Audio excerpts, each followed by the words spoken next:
என்னோட ஸ்டைலில் புதினா சட்னி எப்படி செய்யலாம்னு பார்க்கலாம். ஒரு 10-15 பல் சின்ன வெங்காயம், ஒரு 4 பல் பூண்டு, இது நல்லா வறுத்துக்கலாம். இது கூட ஒரு சின்ன துண்டு இஞ்சி, 4 மிளகாய், இது கூட 1/4 கப் தேங்காய் எல்லாத்தையும் போட்டு நல்லா ப்ரௌன் ஆகிற வரைக்கும் ஃப்ரை பண்ணணும். நல்லா ஒரு சின்ன துண்டு புளி,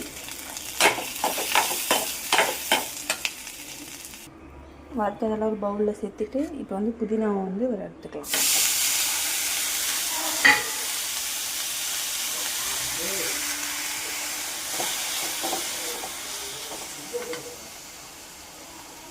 வறுத்த கொத்தமல்லியும் போட்டு உப்பு போட்டு அரைச்சா கொத்தமல்லின்ட்டு புதினா போட்டு அரைச்சா புதினா சட்னி ரெடி.